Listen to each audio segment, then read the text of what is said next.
Welcome to Podiatry Marketing. I'm Jim McDannald. I'm here with my co-host Tyson Franklin. Tyson, how's it going today? I am fantastic. Life is good over here. Assume it is over where you are too. Oh, always things are good in Canada. No problems over here. So let's jump into kind of what we're going to talk about today. We are going to talk about professional referrers. So if anyone has read my book, it's no secret. There's Money in Podiatry. Just happen to have a copy right in front of me here. May as well give it a plug. There you go. Yeah, shameless plug. And there's nothing wrong with shameless self-promotion. Anyway, Not at all. In my book, I have the marketing. Second part of the book is all about marketing. And I talk about the 6 pillars of marketing. And the first pillar is 1, professional referrers. So I thought over the next couple of episodes that I do, the ones that I talk about a certain subject, I will go through those 6 pillars. So the first pillar, professional referrers. That's what I want to talk about today. That's awesome. I think that's a great place to start. And I think it's a great place to start, not only because it's a great topic, but I think a lot of people just getting into marketing or just like really trying to take a proactive approach to making more awareness about their practice, starting with doing referrals and being visible to different folks in the local area, but also in the kind of healthcare system as a huge opportunity there. How about you just let us know, like, where would your idea as far as getting started with the professional referral network of folks? First, it's identifying who they are. So it's your doctors, your physios, your chiropractors. To me, a professional referrer is anyone that potentially could write you a letter that the patient will bring with you. They don't always come with a referral letter, but in general, that's what you're hoping for. And so I think the first part with professional referrers is really look at all the professional referrers in your particular area and identify who they are, where they are, and are they the sort of referrers that you want. Not every referrer is equal. There might be a doctor that only bulk bills, lower economic patients. The clinic doesn't look very nice. Now, it doesn't mean you ignore them, but more than likely they may not be servicing your ideal client. So you wouldn't make them a priority that you'd see them before, say, a doctor, physio, chiropractor in another particular area. But to me, once you start seeing your professional referrers, I think the main thing is you need to stay top of mind. And the only way to do that is you've got to constantly be seen and you've got to be heard. Just doing one visit, one email, one letter or something like that is not enough to actually change their referring habits. So you might, say for example, I've come to see you, Jim, and we're chatting away. You like me, I like you. And I think, oh, that's fantastic. Jim's going to start referring a lot of patients to me now. But for the last 20 years, Jim has been sending them to Mary down the street. So even if Jim liked me, and he might refer me a patient the next day and the next week, but if I don't maintain that relationship and nurture it, so Jim remembers that I'm there, so he sees me and he hears about me, and eventually Jim's going to go, oh, the podiatrist, who was that guy again? Just send him to Mary. They very quickly go back to their old habits. No, exactly. Like you got to break that cycle, break that habit. I thought you touched on a really important point just like a couple of minutes ago that I wanted to rehash. Is that choosing who those kind of referrers are and making sure they match your ideal client is really important. Because I think like you said, if you're going to go after runners, right, you're not going to be hanging out with doctors that are taking care of senior citizens or people doing diabetic wounds or such. So I think it's a lot of the kind of topics we've talked about previously on some older podcasts really tie into this referral network and how you go in and build those bonds with the running shoe stores or physios or chiropractors or wherever your ideal client is. I thought it was a really good point. Yeah, because that's what I meant. They're not all equal. And very quickly, you may be able to determine the ones that you want to see as priority. It doesn't mean that they're always going to be the people that will refer patients to you, but more than likely that they may. And I think the other part to consider too is to remember that your professional referrers see the same marketing that you put out to your patients. So if you're talking to a professional referrer, you go, oh, we just provide the most premium service, everything is great. But your marketing is saying, hey, we've got discounts, we're the cheapest podiatrist, we bulk bill. Then your professional referrers are seeing the same stuff that your patients are seeing. And if all of a sudden there's like a mismatch in what you've told them and then what they're seeing, they may not be sending you the right patients. So if you are the most advanced or if you are a premium service, whoever you're talking to, the professional referrer, make sure that's also reflected in all the marketing that you're basically doing. Now that makes a lot of sense. You have to really develop that message, not only your ideal patient, like you said, but just how you message, put out into the world, like what you want to get into your clinic. Cause like you said, not only do your patients see that, potential patients, but also potential referrers. Yeah. And going back to nurturing the relationship and making sure you stay in touch with them, sometimes you will have someone who will be a great referrer. You might be getting lots of referrals from it, and all of a sudden it stops. And it's not always your fault. That's something really important to remember, because you may say, for example, in my book, I give an example where there was a chiropractor. He used to send me heaps of patients. Every week I'd get all these patients. This is down on the Gold Coast. All of a sudden it just stopped. I went, that's really weird. I've seen them all the time. We were friends. Or so I thought. So I went and saw him. I said, how come you're not referring patients to me anymore? We're friends enough that I thought I could ask that. And then, well, actually, there's this new podiatrist down the road called Louise. And mate, have you seen the size of her boobs? And I went, yes, I have. Okay. So I had to make a choice then. I either had to go and get a boob job, or I would just move on and start working with other people. So what was funny about that though, is they purely stopped referring to me because they preferred referring to her and having a relationship with me because she had bigger boobs than me. So some things are out of your control completely. Yeah, you can only control the things you can control, right? Sometimes those things aren't going to work your way. But I think it's really important. Prior to COVID, we used to do a lot of personal visits, which were great. You could put a face to a name. And I think if you've still got the ability to do that, if you're in an area where COVID isn't a problem at the moment, but a lot of places are still not really wanting these personal visits, I think you just got to get more creative, like using videos, for example. We can talk about videos in more detail later, but there's certain programs where you can shoot a video, you can email the link to your professional referrer, and when they click on that, it is you actually talking to them saying, hey, Jim, how you doing? Just thought I'd introduce myself. Now, if no other podiatrists in your area are doing this, straight away, the doctor getting it is going to go, oh, I haven't received this before. That is different. All of a sudden, you're starting to stand out. But if you do happen to do a personal visit, or you might be at a networking event and you bump into a professional referrer and you meet them and you talk to them and the conversation's great, I always think every time you talk to a professional referrer in any setting, as soon as you get back, take notes. We'll pull your phone out, go to your notes section and take notes of the conversation, what was said. If you could go back and have that conversation again, would you have said or done anything differently? And you keep a file, you keep this as a record on that actual professional referrer. And I think you're right. You have to find ways to not only for them to send you value, but also provide value for them. Having those conversations with them to understand as far as what kind of patients do they want to see in their practice, and making sure that when you develop this relationship, it's a win. It's just a vicious cycle that kind of builds on itself. They're sending patients you want to see and treat, and vice versa. You're also feeding into their practice, because we can, you want to go get those referrals from folks, but you also want to be a source. Let's say if you need your go-to physio, or you need someone to help you develop better treatment courses for some of your patients, having them in the loop and you sending them referrals is probably going to multiply, or just at least you'll get patients back in kind, most likely. Yeah. And like nurturing a relationship over time, some of those professional referrers will become really good friends. You will see them a couple of times, and you will see them at a networking event, and then you might see them at a running event. And the more often you see them, the friendlier you get. And there's no limit to how many friends you can have that are physios or chiropractors or referring doctors. You'll find the ones that refer you the most are the ones that you've actually maintained that relationship with. So I listed a couple of things down that when I talk to people, they'll normally come and ask me, oh, so what are your tips? What are some ways that I can actually nurture this relationship? So I've noted a couple of down.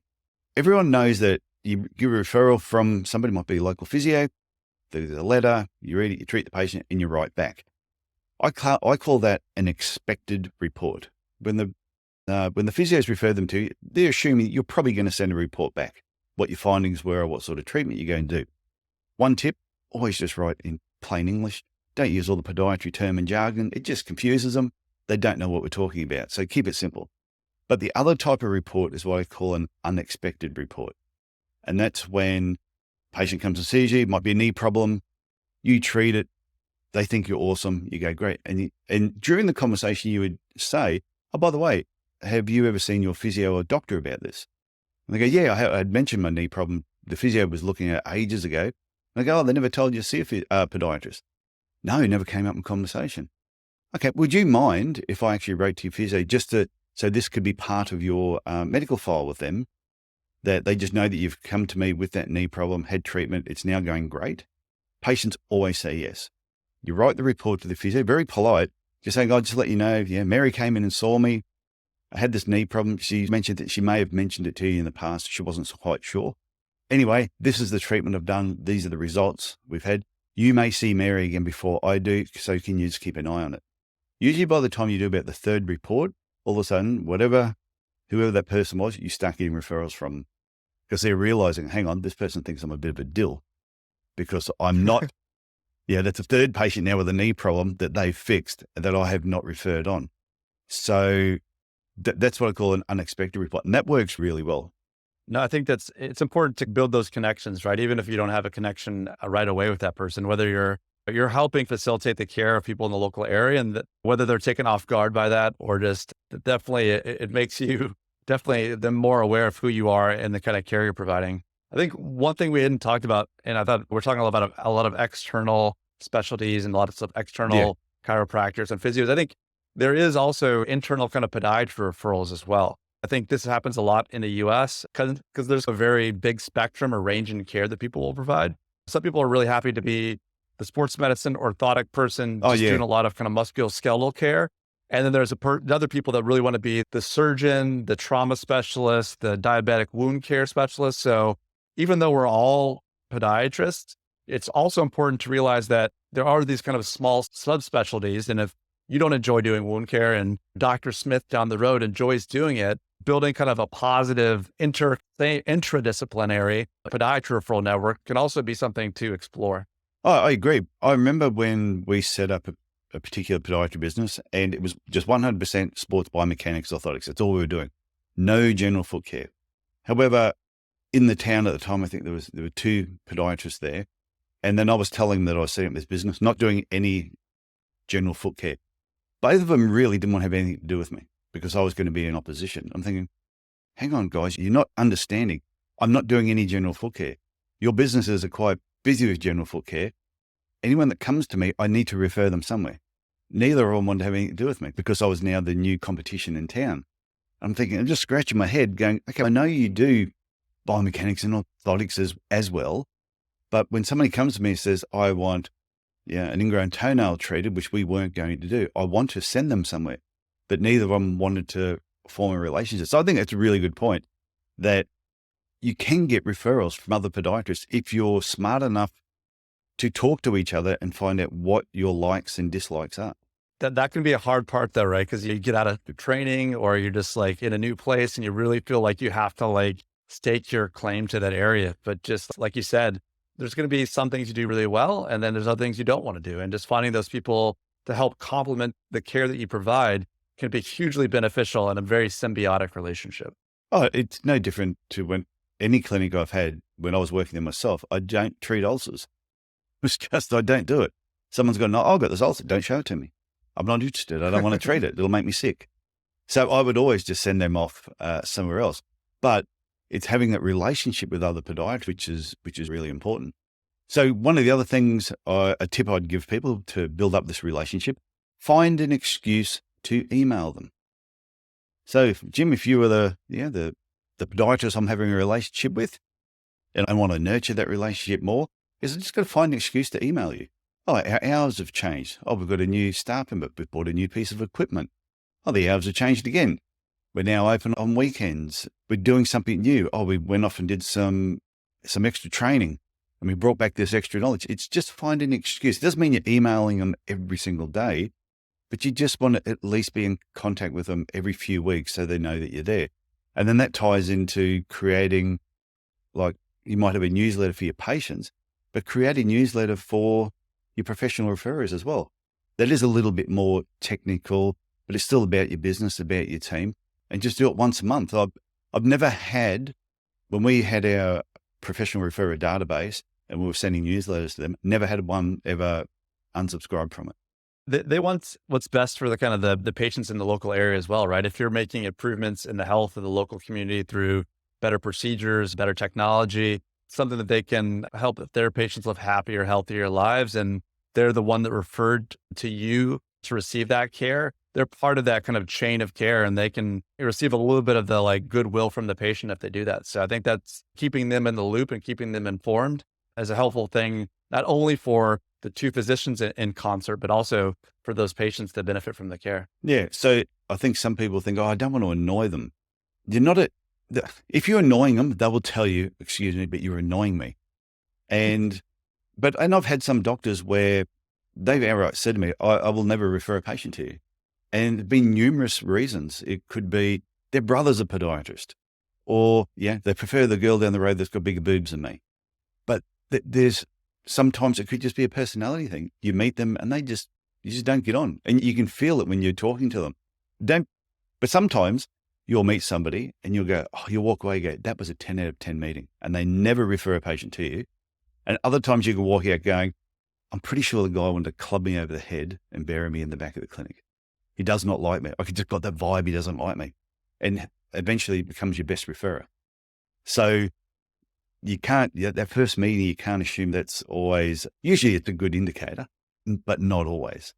You never know. There can be some awkwardness when meeting anybody for the first time, especially during COVID times or during the time we're living now. But at the same time, if you just put in the work, you show the value, you also provide value to them, then sometimes it's going to work out and sometimes it's not. But just putting yourself out there is an important thing. Yeah. So a couple of other things I'll quickly run through. One is the practice manager is the golden goose. You need to like them and you need to get to know them. And there's numerous ways that you can actually do that, but you need to get them on side. If you get the practice manager on side, then you can easily organize talks in the future to come in and talk to a group of doctors, because they always have time set aside where different reps will come in and talk to them. Practice manager likes you, you will get those meetings really easy. Ask things like, what coffee does the doctor drink? What coffee does she drink? And then every now and then just rock up with a coffee, drop it in and go again. You don't even need to stay for a meeting. Just the idea is to become really friendly with them. If there was a networking lunch that you were going to go to, buy a couple of extra tickets and invite the practice manager. And the best thing is practice managers talk to other practice managers. So if you get a couple of them that think the sun shines out of your bum, then they will tell the others, do you know what? That podiatrist down the road, they are fantastic, because they like to talk and they like to share good news and good information with each other as well. No, for sure. Like getting within that network and providing value to them and just showing them that you're paying attention to the small details in the relationship also lets them know that you're paying attention to the care you're providing to patients as well. Yeah. So a couple of final things. Information evenings used to go really well for us. An excuse to have a bit of a party at your clinic, whether you just opened up a new clinic, whether you've done extensions, some new equipment, you've done a renovation, anything where you can think of a reason to bring people in. Now, like I said, COVID times, a little bit different, but these will pass. So someone could dig their heels in now and go, I'm not going to bloody do any of that stuff. It's COVID. Is Tyson and Jim stupid? Sometimes I am, but not most of the times I make sense. If it's not working now, that's fine, but it may, in 2 years' time, may be perfect for where you are and your particular area. A couple of other things is third-party events, golf days, charity golf days. You put in a team of 4 players, you pay for everything, and it might cost you $400-600 for the day to do it. But I tell you, the 3 professional referrers you invite that you spend 4 or 5 hours with, I tell you, that is a great way to get to know each other. Just brush up in your golf game. That's the only tip. Have a lesson beforehand. And just bring a lot of golf balls, and just in case a few end up in the water, the crocs get after them. I used to tell them, we had a golf course up here. I remember a ball going in, and I'm looking and going, it's right next to the crocodile. This is a Port Douglas. And I got one of those extender things to get the ball out. And everyone's going, nah, just let him have it. I said, yeah, leave it there. So we left it there. But it's a good golf course. But another thing we did once, we organized a corporate box at one of the rugby union matches.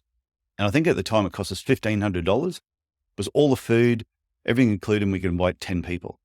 The 10 people we invited, within the next week, we had already generated $3,000 worth of work from those 10 people. And I remember who these 10 people were, and they were some of our best referrers over the next 5-10 years after that actual event. So that's just having a look at what's on. And I tell you right now, I love VIP corporate areas. And I know if I like them, I assume other people probably like them as well. No, I think that's a huge point there. I think also, like we talked about previously about kind of podiatrists and podiatrist referrals.